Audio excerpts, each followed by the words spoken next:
Hello friends, KVC nano publication में आपका स्वागत है। मैं रामकृष्ण जनरल साइंस पे chapter number 6 work energy power पे बात करूंगा। जनरल साइंस किताब के बारे में आप परिचित हो चुके हैं। इसकी भाषा जो है बहुत ही सरल है, सहज है और बोधगम्य है। दूसरी इस किताब की सबसे बड़ी विशेषता है कि हर सिलेबस के हर पार्ट को कवर किया गया है। एनसीईआरटी को 100% फॉलो किया गया है। SSC, NDA, PCS, IAS exam के जो क्वेश्चन के पैटर्न है लेटेस्ट, उसका अपना एक स्टैंडर्ड पैमाना रखा गया है, जिससे आप लाभान्वित होते हैं। और जो भी एग्ज़ाम हो रहे हैं, जैसे अप्रैल में एनडीए के एग्ज़ाम हुए हैं, आप देखेंगे कि मोर देन 85% क्वेश्चन इस किताब से आए हैं। तो जो एनडीए एसएससी के स्टूडेंट हैं उनके लिए तो ये रामबाण है, और पीसीएस में भी है। आगामी जो पीसीएस एग्जाम यूपी पीसीएस हो रही है, उसमें भी आप देखेंगे कि इस पुस्तक से बहुत सारे प्रश्न आने जा रहे हैं। क्योंकि केवीसी नैनो का एक ही है, अच्छा पढ़े अच्छा बने, सर्वश्रेष्ठ रहे। इसकी जो किताबें हैं वह सर्वश्रेष्ठ हैं। जो भी किताबें हैं वो काफ़ी उम्दा किस्म की है। आज मैं बात करूंगा वर्क एनर्जी पावर पे। वर्क कार्य आप जानते ही हैं कि आम बोलचाल की भाषा में हम लोग वर्क पे ही बात करते हैं। कार्य बहुत तरह के कार्य हैं।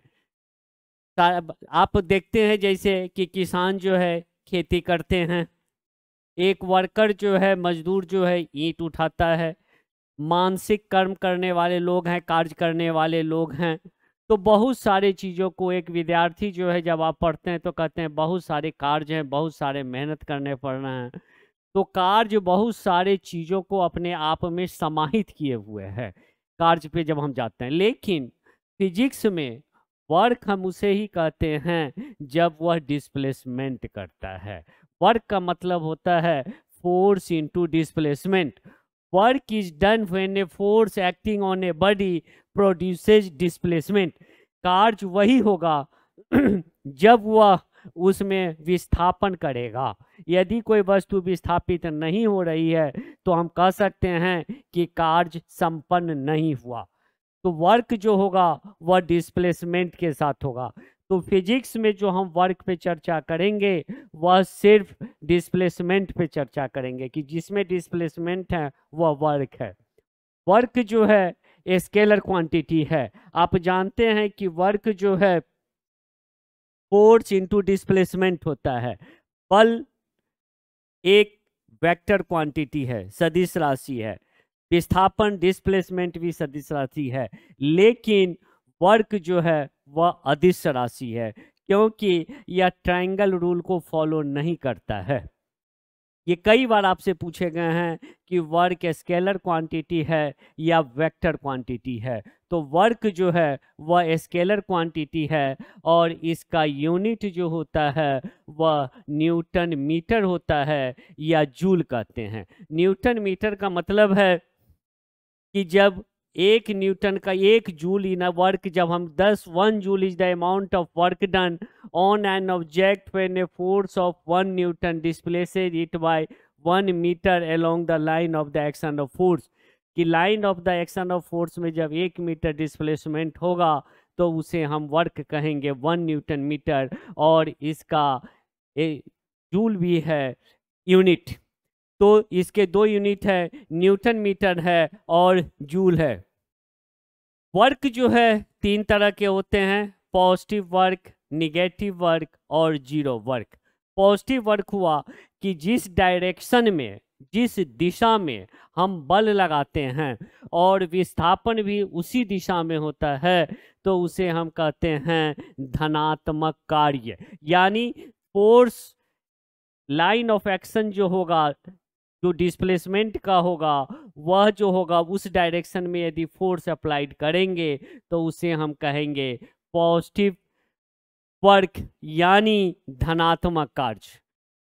जब हम डिस्प्लेसमेंट के अपोजिट में फोर्स अप्लाई करते हैं या फोर्स लगाते हैं, या किसी वस्तु पे जब हम बल लगाते हैं, और विस्थापन विपरीत दिशा में होगा, लगाए गए बल की दिशा में नहीं होगा, तो उस तरह के बल को हम, उस तरह के कार्य को, वर्क को हम कहते हैं निगेटिव वर्क।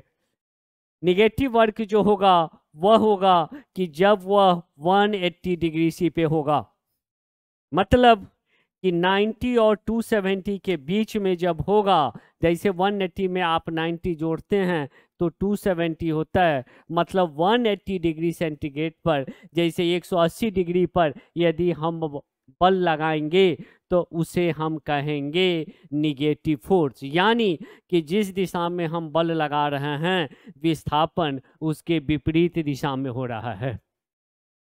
अब है एक है जीरो वर्क। जब हम किसी वस्तु पे बल लगाते हैं और वह उस वस्तु में विस्थापन नहीं होता है तो उसे हम जीरो वर्क कहते हैं।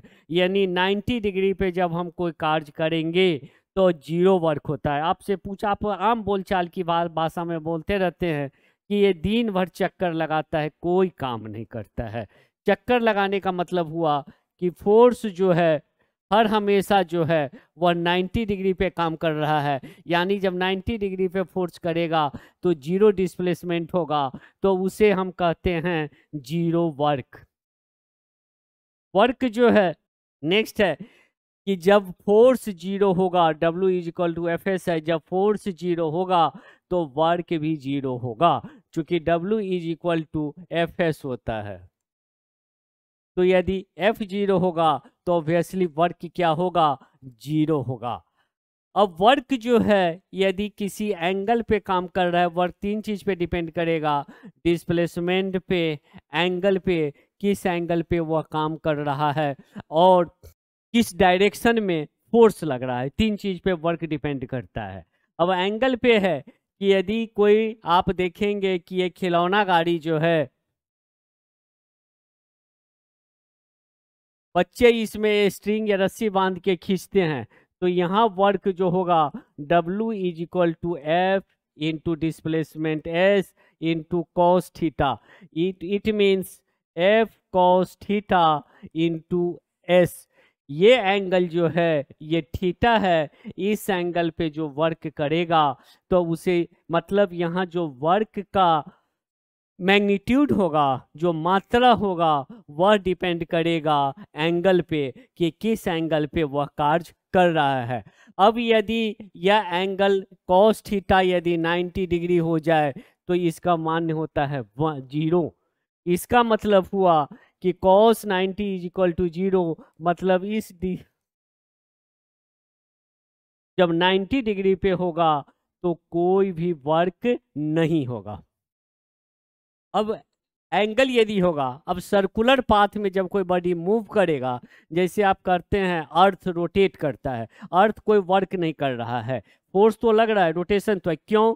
क्योंकि वह सर्कुलर है। तो सर्कुलर पाथ में यदि कोई ऑब्जेक्ट मूव कर रहा है तो उस पे वर्क जो होगा वह जीरो होगा, शून्य होगा। अब वर्क और स्पीड के बीच में जैसे आप फोर्स लगाते हैं तो स्पीड पे असर पड़ता है, मतलब वर्क और स्पीड के बीच में क्या होगा, यदि पॉजिटिव वर्क होगा, धनात्मक कार्य होगा, मतलब कि वस्तु पे जो बल लगाया गया है वह विस्थापन की दिशा में होगा तो धनात्मक कार्य होगा। यहाँ से प्रश्न पूछे जाते हैं आपके, तो वह क्या होगा, पॉजिटिव होगा, यानी कि स्पीड बढ़ जाएगा। तो यदि वर्क पॉजिटिव होगा तो स्पीड इंक्रीज करेगा, यदि वर्क निगेटिव होगा, ऋणात्मक होगा, तो स्पीड डिक्रीज करेगा, और यदि वर्क जीरो होगा तो स्पीड कांस्टेंट रहेगा। अब हम आते हैं एनर्जी पे। एनर्जी, ऊर्जा, आप जानते ही हैं कि पूरी सृष्टि का सार जो है वह ऊर्जा है। ऊर्जा के बारे में हम काफ़ी पढ़ चुके हैं, और ऊर्जा जो ही है यह सृष्टि का कारक भी है। तो capacity to do work is called energy. कार्य करने की क्षमता को हम ऊर्जा कहते हैं। कार्य करने की जो क्षमता है उसे हम ऊर्जा कहते हैं। लेकिन उसी जगह यदि हम कार्य करने की दर कह दें, rate of doing work, that is called power. तो वह पावर हो जाता है। तो जो कैपेसिटी है हम कहते हैं ये बहुत ऊर्जावान है। इसका मतलब किसी चीज इसमें जो है कार्य करने की शक्ति जो है, क्षमता जो है बहुत अधिक है। तो जिसमें जितने अधिक कार्य करने की क्षमता होगी, पोटेंशियल होगी, इसका मतलब वह बहुत ही इनर्जेटिक होगा, उसमें बहुत सारी ऊर्जा होती है। आप कह सकते हैं दूसरे शब्दों में कि anything having a capability to do work is said to possess energy. मतलब कि यदि किसी वस्तु में कार्य करने की क्षमता है, यानी वह ऊर्जा धारण किए हुए है। Energy is the capability of doing work. Any object having a capability to do work is said to possess energy. Next हम कह सकते हैं the object which does the work loses energy. On the other hand, the object on which the work is being done gains energy. मतलब यदि कोई वस्तु कार्य करेगा तो उसके ऊर्जा का ह्रास होगा, ऊर्जा का क्षय होगा। और यदि किसी वस्तु पे कार्य किया जाता है तो उसकी ऊर्जा में वृद्धि होगी, इंक्रीमेंट होगी, इंक्रीज होगी। अब ऊर्जा का भी जो मात्रक है वह जूल है और न्यूटन मीटर है। ऊर्जा के कई रूप हैं, जितने आप देख रहे हैं ऊर्जा के कई रूप हैं। सोलर एनर्जी है,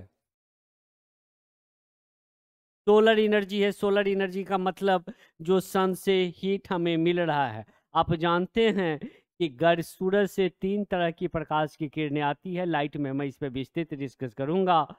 विजिबल लाइट, अल्ट्रावायलेट रे और इंफ्रारेड। मतलब दिस प्रकाश, पारावैंगनी और अवरक्त। तो जो गर्मी हमारे अंदर हमें महसूस होती है वह होती है इंफ्रारेड के कारण। इससे क्वेश्चन पूछा भी गया है कि हमारे बॉडी में, हमारे शरीर में जो विटामिन डी का संश्लेषण होता है वह किसके कारण होता है, तो वह अल्ट्रावायलेट रे में होगा। ये प्रश्न कई बार पूछे गए हैं, इस पे आप देखेंगे। सोलर एनर्जी के कई फॉर्म है। कन्वर्जन ऑफ एनर्जी पे प्रश्न आते हैं। एनर्जी से मुख्यतया जो प्रश्न आएंगे वह form of change of energy आता है कि एक फॉर्म से दूसरे फॉर्म में जो रूपांतरण होता है, तो ऊर्जा का रूपांतरण कैसे होता है, अभी मैं इस पे बात करूंगा, विस्तृत थे। और प्रत्येक वर्ष इससे पूछा जाता है। इस बार बीपीएससी में भी पूछा गया था कि एक फॉर्म से दूसरे फॉर्म में जो ऊर्जा का रूपांतरण होता है वह किस तरह से होता है। अब सोलर एनर्जी है। अब सोलर एनर्जी को ही प्लांट जब स्टोर करते हैं और ड्यूरिंग द फोटोसिंथेसिस, प्रकाश संश्लेषण की क्रिया होती है, कार्बोहाइड्रेट बनता है। वह कार्बोहाइड्रेट को जब हम लेते हैं, जब लिविंग ऑब्जेक्ट्स लेते हैं, एनिमल हो या मैंस हो, जब हम लोग उसे ग्रहण करते हैं तो वह जो है हम उससे एनर्जी में कन्वर्ट करते हैं, मैकेनिकल एनर्जी में कन्वर्ट करते हैं। मतलब सोलर एनर्जी जो फोटोसिंथेसिस के द्वारा कार्बोहाइड्रेट में चेंज होता है, उसे हम लेने के बाद हमारे बॉडी में वह एनर्जी प्रोड्यूस करता है। मतलब solar energy is converted into potential mechanical energy, जिससे हम वर्क करते हैं। उसी तरह से है बायोमास एनर्जी। बायोमास आप समझते हैं कि जो अपशिष्ट पदार्थ हैं जो हम यूज करते हैं, सब्जियों के छिलके हो गए, घास हो गए, फूल पत्ती हो गई, या जो वेस्टेज हैं उसे हम बायोमास कहते हैं। और बायोमास भी एनर्जी प्रोड्यूस करता है। एक बार आपसे प्रश्न पूछा गया है इसमें मुख्यतः कौन सी गैस होती है, तो बायोमास में मुख्यतः सबसे ज़्यादा मीथेन गैस होती है। ये प्रश्न आपसे पूछा गया है, इस पर आप ध्यान देंगे। तो बायोमास से सबसे ज़्यादा मीथेन गैस प्रोड्यूस करती है। तो यहाँ भी एनर्जी का कन्वर्जन होता है। हीट एनर्जी होती है। हीट एनर्जी तो हम जान ही रहे हैं कि यहाँ भी है, एक फॉर्म से दूसरे फॉर्म में। उसके बाद है इलेक्ट्रिकल एनर्जी है। तो work is said to be done when an electric charge move from one point to another in an electric field और motion of a current carrying conductor inside a magnetic field. The energy is associated with an electric current. The flow of current causes bulbs to glow, motor to run and electric heater to produce heat. जो भी electricity हम देखते हैं जो light produce करता है या heating effect of electricity है जो हम जनरली देख रहे हैं, हीटर है, टोस्टर है, आयरन है, इसमें जो है ये भी एक जो है एनर्जी का एक मुख्य रूप है। नेक्स्ट जो इसका फॉर्म है वह है लाइट एनर्जी। लाइट एनर्जी हम देख ही लिए हैं, जो विजिबल होता है उस पर बात कर चुका हूँ। साउंड एनर्जी है। The energy possess by vibrating objects in produces the sensation of hearing is called sound energy. Wind energy है। The energy possessed by the wind due to its high speed is called wind energy. This energy is used in windmill, water pump. It's nowadays wind energy used to generate electric energy. Wind energy से हम electric energy generator के द्वारा produce करते हैं और चलता भी है। इस पे आप ज्योग्राफी में भी प्रश्न इससे कई पूछे जाते हैं कि विंड एनर्जी का पोटेंशियल कितना है, विंड एनर्जी में सबसे ज़्यादा किस स्टेट में है, कैपेसिटी है। तो एनर्जी चैप्टर पे हम इस पे बात करते हैं जब साइंस एंड टेक्नोलॉजी जो केवीसी की एक बहुत ही अच्छी मनोरम किताब आ रही है विज्ञान एवं प्रौद्योगिकी, उसमें इस पे हम विस्तृत से बात करेंगे कि विंड एनर्जी का कौन सा स्टेट है, क्या पोजीशन है, तमिलनाडु में क्या है, मॉनसून का असर क्या होता है विंड एनर्जी पे, विंड एनर्जी के लिए विंड की मिनिमम स्पीड कितनी होनी चाहिए। इन सब पे हम लोग विस्तृत बात उसमें जब साइंस में टेक्नोलॉजी में एनर्जी चैप्टर पे बात करेंगे तो वहाँ करेंगे। आगे अब हम चलते हैं न्यूक्लियर एनर्जी। न्यूक्लियर एनर्जी पे आते हैं। The energy released by fusion और fusion of nucleus is called nuclear energy. मतलब नाभिक के ब्रेक करने पे या नाभिक के टूटने पे जो ऊर्जा प्राप्त होती है उसे हम नाभिकीय ऊर्जा कहते हैं। देखिए एक बात आप स्पष्ट कर ले, जो इस साल एग्जाम देने वाले स्टूडेंट्स हैं, न्यूक्लियर एनर्जी से क्वेश्चन इस बार आ रहा है। आप जानते ही हैं कि 28 फरवरी को हम लोग साइंस डे सेलिब्रेट करते हैं और 11 मई को टेक्नोलॉजी डे, बिफोर यस्टरडे जो था कल था 11 मई था और प्रौद्योगिकी दिवस था।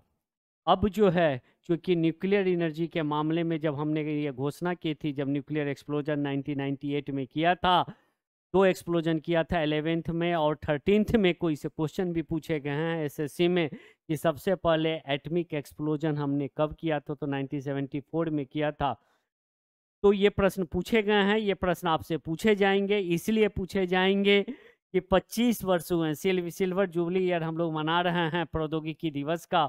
उसी समय से हम लोग 11 मई को as a technology day celebrate करते हैं जो लास्ट कल हुआ है, और कई सारे योजनाओं का हमारे माननीय प्रधानमंत्री ने लोकार्पण किया है। तो इस बार जो है न्यूक्लियर एनर्जी से एक प्रश्न आपके अवश्य रहेंगे, हर परीक्षा में रहेंगे।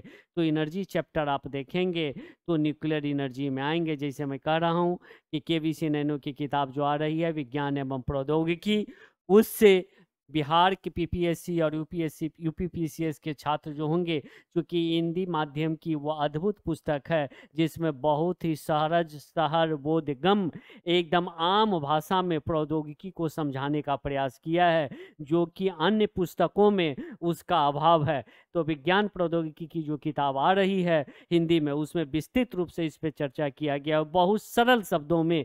एक नॉन साइंस बैकग्राउंड का लड़का भी उस किताब को पढ़ के अच्छे से लाभान्वित हो सकता है, और आप पढ़ के अवश्य एग्जाम में अच्छा परफॉर्म करेंगे, जिस तरह से जनरल साइंस से सारे प्रश्न आ रहे हैं। तो जल्द ही इस महीने आ रही है किताब विज्ञान एवं प्रौद्योगिकी, उससे आप न्यूक्लियर एनर्जी जो है ठीक से देख लेंगे। केवीसी नैनो की जो है विज्ञान एवं प्रौद्योगिकी आर कृष्णा के द्वारा। अब आ जाते हैं न्यूक्लियर इनोलेक्ट्रॉन। न्यूक्लियर का मतलब होता है न्यूक्लियस। न्यूक्लियस में समझते हैं जिसमें प्रोटॉन और न्यूट्रॉन होता है। प्रोटॉन की संख्या जो होती है वही एटमिक नंबर होता है, केमिस्ट्री में हम इसमें बात करेंगे। और प्रोटॉन और न्यूट्रॉन का जो भार होता है, दोनों को जब जोड़ते हैं, यहाँ जो आइंस्टीन का इक्वेशन है E = mc², तो जब न्यूक्लियर इसमें मतलब एनर्जी और मास के बीच में जो है रिलेशन है, तो यहाँ जो है कि न्यूक्लियस जब ब्रेक होता है तो मास डिफेक्ट होता है। मास डिफेक्ट का मतलब होता है कि मास में क्षति हो जाती है, कमी हो जाती है, और वही मास जो है वह ऊर्जा में रूपांतरित हो जाती है और ह्यूज अमाउंट ऑफ एनर्जी हमें मिलता है। तो इसमें जो है मास एनर्जी का जो कन्वर्जन है वह होता है और जिसके कारण मिलता है। अब आते हैं मैकेनिकल एनर्जी पे। मैकेनिकल एनर्जी कहते हैं energy by the virtue of which a body can do some mechanical work. Mechanical मतलब जब यांत्रिक कार्य कोई वस्तु करती है तो उसे हम कहते हैं mechanical energy. Energy by the virtue of which a body can do some mechanical work directly is called mechanical energy. Mechanical energy यांत्रिक कार्य दो तरह के होते हैं, काइनेटिक एनर्जी और पोटेंशियल एनर्जी। मतलब गतिज ऊर्जा और स्थितिज ऊर्जा। जैसे ही अपने नाम से ही स्पष्ट है कि गतिज ऊर्जा का मतलब होगा कि जब कोई वस्तु गति की ऊर्जा में होगी, और स्थितिज ऊर्जा का मतलब होगा कि स्थिति विशेष के कारण किसी वस्तु में निहित ऊर्जा जो होगी उसे हम स्थितिज ऊर्जा कहते हैं। तो गति के कारण जो ऊर्जा होती है उसे गतिज ऊर्जा कहते हैं, और किसी वस्तु में स्थिति विशेष के कारण जो ऊर्जा होती है उसे हम स्थितिज ऊर्जा कहते हैं। अब काइनेटिक एनर्जी आप जानते हैं, काइनेटिक एनर्जी होता है half the energy possessed by body by virtue of it's motion is called kinetic energy. Kinetic energy जितने गति की अवस्था में वस्तुएं हैं, जितनी भी गति की अवस्था में, चलती गाई हुई रेलगाड़ी हो या बुलेट हो या कार हो या कोई वस्तु हो या गिरता हुआ कोई वस्तु हो, मतलब जिस वस्तु में गति होगी उस गति के कारण जो उसमें ऊर्जा निहित होगी उस ऊर्जा को हम कहते हैं गतिज ऊर्जा। अब जैसे चलती हुई हवा है जिससे हम विंड एनर्जी प्रोड्यूस करते हैं, वाटर है, उसे उस सब में क्या है गतिज ऊर्जा आता है। तो काइनेटिक एनर्जी होता है half mv², half into mass द्रव्यमान इंटू वेलोसिटी का स्क्वायर। अब इस फॉर्मूले से कई तरह के प्रश्न डिराइव किए जाते हैं, उन प्रश्नों पे हम अब चर्चा करेंगे। अब यदि है कि वेलोसिटी को कांस्टेंट रख दें, मतलब कि वेग को यदि हम स्थिर कर दें, तो जो काइनेटिक एनर्जी होगा is directly proportional to mass होगा। मतलब इसे पूछा जाएगा कि यदि वेग स्थिर है किसी वस्तु का और उस वस्तु का द्रव्यमान यदि हम डबल कर देते हैं, 2 गुना कर देते हैं, तो उसके गतिज ऊर्जा में क्या असर पड़ेगा, तो उसकी गतिज ऊर्जा 2 गुनी हो जाएगी।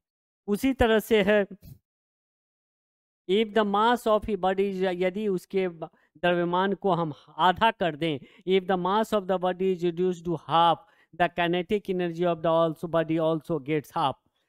नेक्स्ट है कि the body is directly proportional to the square of its velocity, मतलब कि यदि मास कांस्टेंट हो और वेग में हम परिवर्तन करें तो गतिज ऊर्जा पे क्या असर पड़ेगा। तो गतिज ऊर्जा पे असर पड़ेगा कि यदि वेग को हम डबल करेंगे तो स्क्वायर्ड है, तो गतिज ऊर्जा 4 टाइम्स बढ़ जाएगी। वेग को यदि हम हाफ करेंगे तो गतिज ऊर्जा 1/4 टाइम्स कम हो जाएगी। तो जब दोनों में है, नेक्स्ट है, इससे प्रश्न भी आपके यूपीएससी में पूछे गए हैं, the relation between momentum and kinetic energy, कि मोमेंटम और काइनेटिक एनर्जी में क्या संबंध है। तो देख लीजिए, momentum is equal to 2 into mass into kinetic energy. अब यहाँ है कि काइनेटिक एनर्जी जो है, जैसे हमने वर्क में बात किया था, पॉजिटिव वर्क, निगेटिव वर्क और जीरो वर्क, लेकिन काइनेटिक एनर्जी जो है वह ऑलवेज पॉजिटिव होगा, यह निगेटिव नहीं होगा, क्योंकि मास निगेटिव हो नहीं सकता है। वेलोसिटी आइदर निगेटिव हो, क्योंकि वेलोसिटी वेक्टर क्वांटिटी है, डिस्प्लेसमेंट भी वेक्टर क्वांटिटी है, change in velocity, change in displacement is called velocity, ये हम पढ़ चुके हैं, जानते हैं कि विस्थापन की दर को वेग कहते हैं। तो डिस्प्लेसमेंट पॉजिटिव भी होगा, निगेटिव भी होगा, जीरो भी होगा, तो उसी तरह से वेलोसिटी जो है वह पॉजिटिव भी होगा, निगेटिव भी होगा और जीरो भी होगा। तो यानी कि वेलोसिटी यदि निगेटिव हो या पॉजिटिव हो, दोनों स्थितियों में काइनेटिक एनर्जी जो है, गतिज ऊर्जा जो है, वह पॉजिटिव ही होगा। यदि 2 अनइक्वल मास हैं और काइनेटिक एनर्जी दोनों का सेम है, देख लीजिए ये प्रश्न पूछा गया है, इस पे आप ध्यान कर लेंगे, मैं अंडरलाइन लगा देता हूँ, बुक्स में आप देख लेंगे। If 2 unequal masses possess the same kinetic energy, then the heavier mass has the greater momentum. यदि 2 ऑब्जेक्ट की काइनेटिक एनर्जी सेम है तो जिस ऑब्जेक्ट का द्रव्यमान ज़्यादा होगा उसका मोमेंटम ज़्यादा होगा। यहाँ द्रव्यमान पे होगा, यदि काइनेटिक एनर्जी सेम है तो वेलोसिटी फैक्टर नहीं करेगा। If the momentum of a body is doubled, the kinetic energy becomes 4 times. चूँकि आप जानते ही हैं कि momentum is kinetic energy is equal to 2 into mass into momentum है, तो यदि मोमेंटम को हम डबल करेंगे तो काइनेटिक एनर्जी 4 टाइम्स बढ़ जाएगा। कोई बॉडी जब फ्री फॉल करती है, फ्री फॉल का मतलब होता है जब वह मुक्त रूप से गिरती है, मुक्त रूप से गिरने का मतलब होता है जब उस पर कोई बल नहीं लगाया जाता है, अर्थात वह गुरुत्वीय त्वरण के कारण, गुरुत्वीय बल के कारण गिरती है, उसे हम कहते हैं फ्री फॉल। तो during the free fall of an object kinetic energy increased at any point, जब यदि कोई व्यक्ति मुक्त रूप से गिरेगी तो हर बिंदु पे जो है गतिज ऊर्जा का मान जो है वह बढ़ता जाएगा, बढ़ता जाएगा। यहाँ एक भी और रखेंगे आप कि when a ball is thrown upward then at top most position its potential energy will be maximum। जब किसी वस्तु को हम ऊर्ध्वाधर ऊपर फेंकेंगे तो जो टॉप होगा, जहां जाकर के वह ऊपर का सबसे ऊपर उच्चतम बिंदु होगा, वहां काइनेटिक एनर्जी जो होगा वह मैक्सिमम होगा। Potential energy, mechanical energy are of two types, kinetic energy and potential energy. Potential energy जिसे हम स्थितिज ऊर्जा कहते हैं, नाम से ही यह स्पष्ट हो रहा है कि स्थितिज का मतलब स्थिति विशेष के कारण किसी वस्तु में निहित ऊर्जा को हम स्थितिज ऊर्जा करेंगे। Potential energy, energy possessed bye a body. देखिए पोटेंशियल एनर्जी नाम से ही हम जानते हैं जिसे स्थितिज ऊर्जा कहते हैं। किसी वस्तु में स्थिति विशेष के कारण निहित ऊर्जा को हम स्थितिज ऊर्जा कहते हैं। स्थिति विशेष नाम से ही है, उसकी स्थिति क्या है, जिस स्थिति में होगा उस स्थिति के कारण। जैसे एक बॉल को हम यहाँ रखे हैं और उसे ड्रॉप कर दिए, तो यहाँ बॉल स्थिर अवस्था में, यहाँ सारा पोटेंशियल एनर्जी होगा। जब ड्रॉप करेंगे उसे तो वह गति में आ जाएगी, तो वह गतिज ऊर्जा हो जाती है, जो गतिज ऊर्जा में हम पढ़ते हैं। तो स्थिति विशेष के कारण जो ऊर्जा होगी किसी में, उसे हम स्थितिज ऊर्जा कहते हैं। The energy possessed by body by virtue of its position और configuration is called potential energy. Potential energy are of two types, gravitational potential energy and elastic potential energy. Gravitation का मतलब होता है गुरुत्व स्थितिज ऊर्जा, और इलास्टिक प्रत्यास्थ स्थितिज ऊर्जा। ग्रेविटेशनल का मतलब होगा कि किसी ऊंचाई पे स्थित वस्तु में जो निहित ऊर्जा होगी, किसी ऊंचाई पे स्थित वस्तु में जो निहित ऊर्जा होगी उसे हम कहते हैं गुरुत्व स्थितिज ऊर्जा। गुरुत्व के कारण, चूंकि जब ऊंचाई पे होगी तो गुरुत्व बल उस पे लगेगा, गुरुत्व के कारण वो अपने और आकर्षित करेगा, तो उसके कारण जो उस वस्तु में ऊर्जा होती है, गति करती है, उस ऊर्जा को हम कहते हैं gravitational potential energy, that is गुरुत्व स्थितिज ऊर्जा। The potential energy of a body by virtue of it's height is called gravitational potential energy. Example में आप देख सकते हैं, जैसे किसी वस्तु को किसी ऊंचाई पे हम स्थिर किए हुए हैं, उसमें जो निहित ऊर्जा है उसे हम कहते हैं gravitational potential energy. Elastic potential energy, the potential energy of a body by virtue of it's configuration is called elastic potential energy. मतलब कि उसके कॉन्फ़िगरेशन में, उसके आकृति में, कॉन्फ़िगरेशन के कारण जो उसमें ऊर्जा होगी उसे हम कहते हैं इलास्टिक पोटेंशियल एनर्जी। जैसे कॉइल होता है, स्प्रिंग होता है, बच्चों के खिलौने होते हैं, या घड़ी, जो पहले सुई वाली घड़ी आती थी जिसमें स्प्रिंग होती थी, उस स्प्रिंग में जब हम टॉर्क करते हैं, जब उसमें देते हैं ऊर्जा, उसमें जो निहित ऊर्जा होगी कॉइल में, उसे हम कहते हैं elastic potential energy. Potential energy का फॉर्मूला होता है mgh, मास इंटू जी इंटू एच। इसका जो मास इंटू जी इंटू एच, इसका यूनिट है न्यूटन मीटर और जूल। आप याद रखेंगे कि वर्क का यूनिट जो है, ऐसा यूनिट जो वर्क है, न्यूटन मीटर और जूल है। मतलब वर्क और एनर्जी, वर्क कार्य और ऊर्जा, दोनों का जो मात्रक है दैट इज जूल, और ऐसा ही मात्रक है न्यूटन मीटर। अब कुछ एग्जाम्पल हैं जब उस स्थिति में किसी वस्तु में दोनों ऊर्जा निहित होती है, स्थितिज ऊर्जा भी रहेगी और गतिज ऊर्जा भी रहेगी। जैसे चिड़िया जब आसमान में उड़ती है, उस पक्षी में स्थितिज ऊर्जा भी है, गतिज ऊर्जा भी है। ये एरोप्लेन, फ्लाइंग एरोप्लेन, उड़ता हुआ जहाज, उसमें स्थितिज ऊर्जा गतिज ऊर्जा दोनों है। पहाड़ पे जब आप चढ़ते हैं, क्लाइंबिंग ऑन ए हिल, इसमें भी स्थितिज ऊर्जा और गतिज ऊर्जा दोनों है। या जब हिल से हम पहाड़ से नीचे उतरते हैं, उस अवस्था में भी वस्तु में स्थितिज ऊर्जा और गतिज ऊर्जा दोनों होती है। अब आता है conservation of energy. Conservation of energy का मतलब होता है एनर्जी कि जिसमें दोनों जो हैं रहेंगे। जैसे सिंपल पेंडुलम है, as for example simple pendulum, आप इसमें देखते हैं पोटेंशियल और काइनेटिक एनर्जी दोनों है। अब जब पेंडुलम बी पॉइंट पे होगा तो जितनी ऊर्जा होगी, चूंकि बी पे आकर के स्लाइटली फ्रैक्शन ऑफ सेकेंड के लिए ये रुक जाता है, तब फिर गति करता है। तो जिस अवस्था में ये यहाँ रुकेगा, जब अपना मैक्सिमम डिस्प्लेसमेंट लेगा, डिस्प्लेसमेंट आप जानते हैं फ्रॉम मीन पोजीशन, जो डिस्टेंस कवर्ड करेगा मैक्सिमम, तो इसी को एम्पलीट्यूड भी हम बोलते हैं। वेव में हम लोग पढ़ेंगे एम्पलीट्यूड किसे कहते हैं वेव थ्योरी में। तो बी पॉइंट पे जो होगा एक्सट्रीम पोजीशन पे, जितनी इसमें ऊर्जा होगी लोलक में, वो सारी स्थितिज ऊर्जा होगी, पोटेंशियल एनर्जी होगी। उसी तरह से एक्सट्रीम पोजीशन सी जो है, सी पे जो ऊर्जा होगी वह टोटल पोटेंशियल एनर्जी होगी और काइनेटिक एनर्जी उसमें नहीं होगी। लेकिन मीन पोजीशन जो ए है, दैट इज इक्विलिब्रियम, यहाँ कोई पोटेंशियल एनर्जी नहीं होगी और सारा का सारा क्या होगा, काइनेटिक एनर्जी होगा। ये आपसे एक आध बार पूछा भी गया है कि पेंडुलम जब इस पोजीशन पे होगा तो उसमें कौन से एनर्जी होंगे, पोटेंशियल एनर्जी होंगे या काइनेटिक एनर्जी होंगे।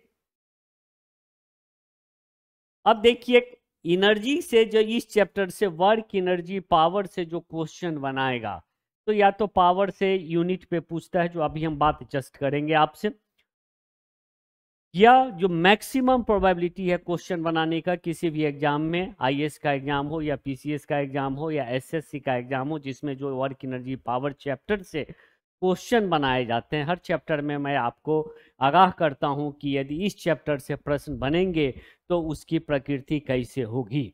तो वर्क एनर्जी पावर चैप्टर से एग्जामिनर जो क्वेश्चन बनाते हैं उसमें मैक्सिमम क्वेश्चन जो होता है that is from conversion of transformation of energy, मतलब कि ऊर्जा का एक रूप से दूसरे रूप में रूपांतरण कैसा होता है। इस चैप्टर में जब आप पढ़ेंगे तो इस पॉइंट पे आप फोकस करेंगे कि ऊर्जा का रूपांतरण जो होता है, ट्रांसफॉर्मेशन ऑफ एनर्जी जो होता है, वह एक से दूसरे फॉर्म में, एक रूप से दूसरे रूप में किस तरह से होता है, ट्रांसफॉर्मेशन ऑफ एनर्जी उसका यही है। अब जैसे देखिए इलेक्ट्रिक लैंप है, लैंप जो हमारे पास है उसमें क्या होता है, इलेक्ट्रिक एनर्जी लाइट एनर्जी में कन्वर्ट होता है और कुछ एनर्जी जो है it is converted into heat, चूंकि वहाँ गर्मी भी रहती है। इलेक्ट्रिक आयरन में जो है इलेक्ट्रिक एनर्जी हीट एनर्जी में कन्वर्ट होगा। रेडियो ट्रांजिस्टर में होगा कि इलेक्ट्रिक एनर्जी साउंड एनर्जी में कन्वर्ट होता है। ड्राई सेल जो है, डैनियल सेल है या ड्राई सेल है, उसमें जो सेल हम यूज करते हैं उसमें केमिकल एनर्जी जो है वह इलेक्ट्रिक एनर्जी में कन्वर्ट होगा। इलेक्ट्रिक मोटर जो है, इलेक्ट्रिक सोलर सेल में जो है, सोलर एनर्जी पे अभी हमारी बात भी चल रही है। और इन्वायरमेंट में आप पढ़े होंगे, इन्वायरमेंट से भी आपसे क्वेश्चन पूछा जाता है कि जलवायु परिवर्तन रोकने के लिए सबसे ज़्यादा हम लोग विंड एनर्जी और सोलर एनर्जी पे काम कर रहे हैं, विंड एनर्जी के मामले में और सोलर एनर्जी के मामले में।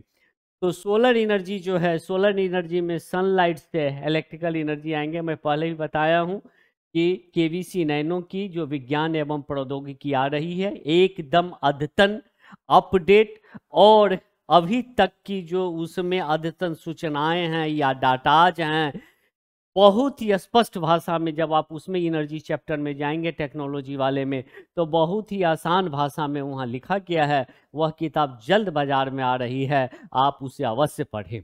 विज्ञान एवं प्रौद्योगिकी KVC nano by R Krishna के नाम से आ रही है, मैंने ही वो पुस्तक लिखी है और वो काफ़ी प्रचलित बुक है, क्योंकि विज्ञान प्रौद्योगिकी में सबसे ज़्यादा आपके सामने जो समस्या आती है वह समस्या आती है शब्दों की और वाक्य समझने की। हिंदी माध्यम के छात्रों के लिए वो बहुत ही है और बहुत उन्नत किस्म की है, क्योंकि उसमें बॉटम से लेके मैंने टॉप तक ले किया है कि उसका स्टैंडर्ड जो है काफ़ी टॉप है, किसी भी अंग्रेजी किताब से वह उम्दा नहीं है। चाहे आप बायोटेक्नोलॉजी देखेंगे, इंफॉर्मेशन टेक्नोलॉजी देखेंगे, नैनो टेक्नोलॉजी देखेंगे, डिफेंस देखेंगे, स्पेस देखेंगे, जो उसमें चर्चा की गई, चूँकि एनर्जी चैप्टर से मैं पहले भी आपको बता चुका हूँ, इंटरव्यू में भी प्रश्न पूछे जाएंगे आपसे, और निबंध भी एक बनता है इससे, साइंस से रिलेटेड एक निबंध होता है। यूपी एग्जाम दे रहे हैं, बिहार बीपीएससी दे रहे हैं या यूपीएससी दे रहे हैं, एनर्जी जैसे ऊर्जा सुरक्षा है, ऊर्जा संरक्षण है, ऊर्जा बचत है, इस तरह के टॉपिक जो होते हैं वह क्या करते हैं, निबंध में अटैच कर देते हैं, जो विज्ञान से संबंधित होते हैं। तो वहाँ पे भी आप यदि इस किताब को पढ़ लेते हैं, केबीसी नैनो की विज्ञान एवं प्रौद्योगिकी को, तो वहाँ आप काफ़ी लाभान्वित होंगे और काफ़ी फायदे में रहेंगे। तो चलिए आते हैं, बात करते हैं सोलर हीटर में क्या होता है। सोलर एनर्जी हीट एनर्जी में होता है। अब इंफ्रारेड रेडिएशन, अब इंफ्रारेड रेडिएशन पे जो मैंने बात किया है, क्योंकि देखिए ये आपसे प्रश्न भी पूछा जाता है, मैं लाइट चैप्टर में बताया भी हूँ, आप नेक्स्ट वीडियो में देखेंगे कि सन से 3 तरह के लाइट आते हैं, विजिबल लाइट, अल्ट्रावायलेट लाइट और इंफ्रारेड। ये प्रश्न पूछे गए हैं। फोटोसिंथेसिस में भी पूछा गया है कि फोटोसिंथेसिस किस लाइट में होता है, तो विजिबल लाइट में होता है। लेकिन the synthesis of vitamin D का संश्लेषण जो हमारे शरीर में होता है वह अल्ट्रावायलेट रे में होता है, सन से जो अल्ट्रावायलेट होता है। और जो हमें गर्मी का अनुभव होता है, हीटिंग का अनुभव जो होता है, वह अनुभव होता है इंफ्रारेड के कारण। याद रखिएगा, ये चीज़ लाइट में भी आएगा, क्योंकि मैंने आपसे कहा हूँ कि साइंस पढ़ने का सबसे ज़्यादा आनंद है इंटर रिलेटेड करके पढ़िए, जो कि हमने टेक्नोलॉजी में भरसक प्रयास किया है। और जब टेक्नोलॉजी के वीडियो में हम आएंगे तो उस पर बात करेंगे कि विज्ञान किस तरह से इकोनॉमिक्स को प्रभावित कर रहा है, टेक्नोलॉजी किस तरह से पॉलिटी को प्रभावित कर रहा है, किस तरह से सोसाइटी को प्रभावित कर रहा है, किस तरह से करप्शन को कर रहा है। तो इंटर रिलेटेड करके जब आप पढ़ेंगे तो बहुत अच्छा आनंद आएगा और कॉन्सेप्ट भी क्लियर होगा, जो टेक्नोलॉजी के वीडियो में हम बात करेंगे। तो यहाँ एक प्रश्न बन रहा था इंफ्रारेड से, जो पूछा भी किया है, तो जो हीटिंग होता है सोलर एनर्जी से, जो हीट लेते हैं हम लेते हैं, दैट इज फ्रॉम इंफ्रारेड। याद रखिएगा, इसलिए इसे ब्रैकेट में कर दिया गया है कि यह जो होता है वह इंफ्रारेड के कारण होता है। कार इंजन में जो है केमिकल एनर्जी हीट एनर्जी में कन्वर्ट होता है और हीट एनर्जी मैकेनिकल एनर्जी में कन्वर्ट होता है। फायरवर्क माने जो आप क्रैकर्स बोलते हैं, पटाखे बोलते हैं, पटाखे। अब इसमें क्या होता है, फायरवर्क्स में chemical energy, light energy, heat energy और साउंड एनर्जी तीनों में कन्वर्ट होगा। स्टीम इंजन में क्या होगा, heat energy into kinetic energy. तो ये कुछ थे। अब हम बात करेंगे जैसे हाइड्रो पावर है, स्टेशन है, सोलर एनर्जी है, थर्मोडाइनमिक है, इसमें किस तरह से कन्वर्सन ऑफ होता है, transformation of energy from one form to another form. अब देखिए सोलर एनर्जी पे मैंने बात किया था, solar energy get into transform into other form of energy. अब देखिए लाइट एनर्जी से इंफ्रारेड मिला, सोलर एनर्जी आया, सोलर एनर्जी से हीट एनर्जी मिलता है, हीट एनर्जी जब वो चलाता है तो काइनेटिक एनर्जी मिलता है, काइनेटिक एनर्जी से हम मैकेनिकल वर्क करते हैं। हीट एनर्जी से पोटेंशियल एनर्जी ऑफ क्लाउड बनता है, जिससे रेन होता है, स्नोफॉल होता है, फ्लोइंग वाटर होता है। उसी तरह से आप चार्ट में देखेंगे कि लाइट एनर्जी है, chemical energy as a food में होता है, कंज्यूम्ड बाय एनिमल, तो वहाँ हमें मस्कुलर एनर्जी के रूप में मिलता है, और use for doing mechanical work. देखिए एनर्जी चैप्टर में पढ़ रहे हैं, एक क्वेश्चन बायोलॉजी में यूपीएससी में बहुत आराम से पूछा गया है, बायो चैप्टर में भी मैं चर्चा करूंगा, लेकिन यहाँ भी उस पर हल्का सा नजर डाल दूं कि in the process of digestion which form of energy work, कि पाचन की क्रिया में, in the process of digestion, पाचन की क्रिया में कौन सा ऊर्जा होता है। अब देखिए वो तो पैरालिस्टिक फोर्स होता है, लेकिन यहाँ हमने पूछ दिया गया कौन सा ऊर्जा, तो यहाँ होगा मैकेनिकल वर्क, मैकेनिकल एनर्जी होगा। क्योंकि दो हमारे बॉडी के ऑर्गन जो हैं, एक जो ये मेरा फेफड़ा है, लंग्स है, वह जो है डायफ्राम जो है आगे पीछे करता है, सांस लेते हैं, और एक डाइजेशन से। देखिए क्वेश्चन है बायोलॉजी का, लेकिन उसमें फिजिक्स का आउटपुट डाल दिया गया है। ये पूछा गया है यूपीएससी में, in the process of digestion which type of energy work, तो इसमें जो है मैकेनिकल एनर्जी वर्क करेगा। लेकिन रियली होता क्या है, वह पेरिलिस्टिक फोर्स होता है जिसे क्रमाकुंचन का बल कहते हैं। तो यहाँ एग्जामिनर ने पेरिलिस्टिक फोर्स नहीं डाल के एनर्जी डाल दिया, क्योंकि मैकेनिकल वर्क ही होता है। कॉन्ट्रैक्शन और एक्सपेंशन क्या है, आंतों का सिकुड़ना और फैलना। कॉन्ट्रैक्शन और एक्सपेंशन क्या है, वह है मैकेनिकल वर्क है। तो यहाँ मैकेनिकल वर्क ही होता है, इसलिए उसमें पूछ दिया है। इसलिए जो आपके चारों तरफ की चीजें हैं, जो देखते हैं, समझते हैं, पढ़ते हैं, उससे ही हम कर लेते हैं ना, उससे ही एग्जामिनर क्वेश्चन बनाते हैं। तो इस पे आप ध्यान रखेंगे। आगे आइए, energy transformation at hydro electric power station. कि हाइड्रो इलेक्ट्रिक जो होता है, पन विद्युत घर जो होता है, वहाँ क्या, तो वहाँ क्या होता है, पानी को हम एक बड़े डैम में स्टोर करते हैं। पानी जब वहाँ से चलता है तो ऊंचाई से नीचे की ओर आता है, तो पानी जब स्थिर अवस्था में होगा तो पोटेंशियल एनर्जी होगा, जब वह चलेगा तो काइनेटिक एनर्जी होगा, और जब वह टरबाइन के ब्लेड पे गिरेगा तो वहाँ वह मैकेनिकल एनर्जी प्रोड्यूस करेगा। Kinetic flowing water kinetic energy of turbine, और टरबाइन क्या करेगा, इलेक्ट्रिकल एनर्जी प्रोड्यूस करेगा। रनिंग स्टीम इंजन जो है, जो जिसमें हम स्टीम से इंजन चलाते हैं, उसमें क्या होता है, कोयला जलता है, that is chemical energy of coal. Coal आप जानते ही हैं जीवाश्म ईंधन है। केमिकल एनर्जी ऑफ कोल या हीट एनर्जी में ऑफ स्टीम में, ये स्टीम के हीट एनर्जी में ट्रांसफॉर्म हो जाता है, और वह काइनेटिक एनर्जी में हो जाता है। क्योंकि यह हीट एनर्जी जो है, जो बॉगी और इंजन को आगे खींचने का काम करता है। तो यहाँ जो है energy transformation in running steam engine में केमिकल एनर्जी ऑफ कोल जो है हीट एनर्जी, और ये heat energy kinetic energy of the engine and bogies में को कैरी करने का काम करता है। तो ये था जो एनर्जी से यदि पूछेगा, और पूछा भी जो गया है प्रश्न, that is transformation of energy from one form to another form. अब एक है law of conservation of energy. उसमें क्या है, कंजर्वेशन की ऊर्जा के संरक्षण का नियम, ऊर्जा के संरक्षण का सिद्धांत, law of conservation of energy, ऊर्जा के संरक्षण का सिद्धांत।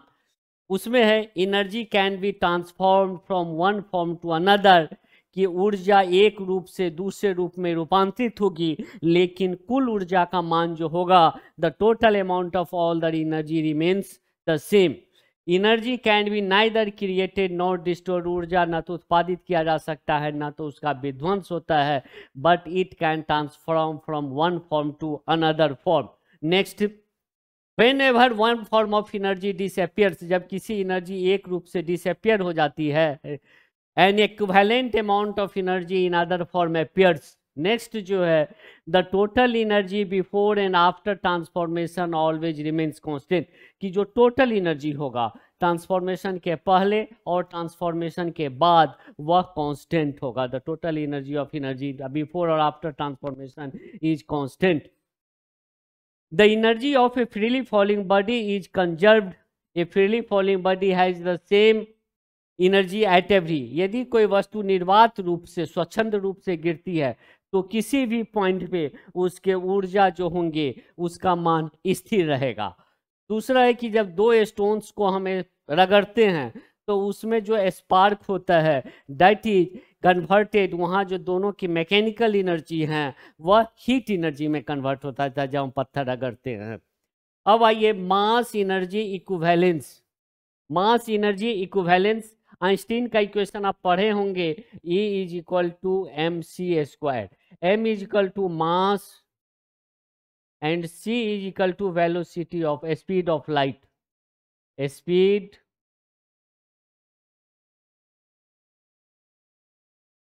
Of light. अब इसमें है कि मास एनर्जी इक्विवेलेंस, यदि 1 किलोग्राम के वस्तु को हम एनर्जी में कन्वर्ट करें, दैट इज 1, और स्पीड ऑफ लाइट होता है 3 × 10⁸ स्क्वायर, इतना 9 × 10⁻16 जूल एनर्जी कन्वर्ट होगा।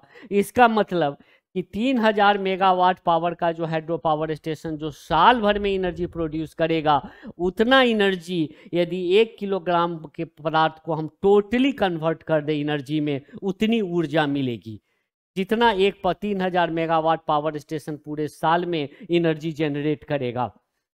अब उसी को जो है, अब हम आते हैं पावर पे। पावर का मतलब होता है शक्तिशाली। आप आम बोलचाल की भाषा में बोलते हैं कि बहुत पावरफुल है, बहुत शक्तिशाली है। तो शक्तिशाली का मतलब भुजबल नहीं है, बलवान नहीं है, महाबली नहीं है। शक्तिशाली का मतलब पावर का सेंस साइंस में होता है कि क्या, शक्तिशाली का मतलब होता है the rate of doing work, कि कोई आदमी किसी काम को कितना जल्दी करा देता है। भारत में आप इससे आम परिचित होंगे, ब्लॉक लेवल से आप हॉस्पिटल जाइए, बैंक में जाइए, कहीं जाइए, आपकी जान पहचान वहाँ बहुत ज़्यादा मायने रखते हैं।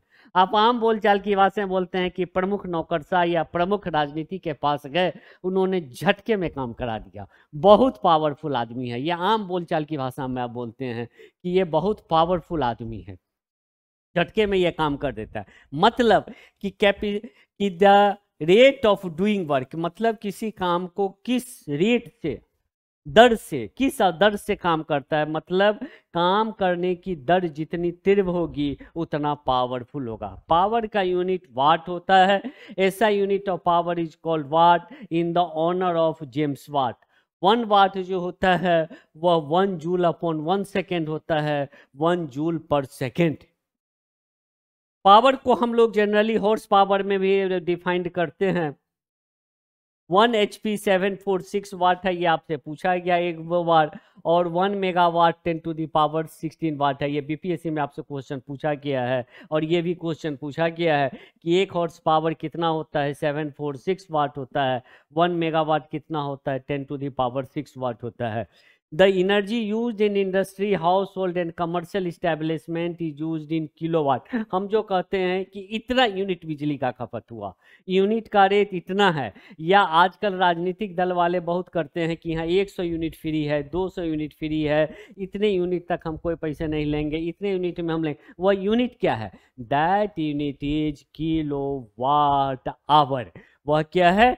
किलोवाट आवर है, जो कमर्शियल यूनिट है, और वो किलोवाट होता है 3.6 इंटू 10⁻6 जूल। 1 किलोवाट एनर्जी को हम बोर्ड ऑफ ट्रेड यूनिट भी कहते हैं, बीओटी भी कहते हैं, बोर्ड ऑफ ट्रेड यूनिट भी कहते हैं। तो 1 किलोवाट बराबर 1 बीओटी, 1 यूनिट बराबर 1 किलोवाट आवर।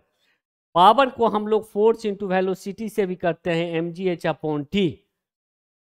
ये था आपका वर्क एनर्जी पावर। आशा करता हूं कि आप लोग इससे काफी लाभान्वित होंगे, और आपके यदि कोई प्रश्न हो साइंस से रिलेटेड तो KBC नैनो पे आप करें, फेसबुक पे आए, व्हाट्सएप पे आए, किसी भी तरह के कोई भी विज्ञान से संबंधित प्रश्न होंगे तत्क्षण उसका समाधान किया जाएगा, और नेक्स्ट वीडियो में उस पर चर्चा करेंगे। तो वर्क एनर्जी पावर से संबंधित यदि कोई प्रश्न मित्र आपके पास हो, या कहीं कोई किसी तरह की कंफ्यूजन हो, या कोई और क्वेश्चन हो, समझना हो, क्लैरिफिकेशन हो, तो आप अवश्य हमें मैसेज करें, हम नेक्स्ट वीडियो में इस पर चर्चा करेंगे। Best of luck, thank you.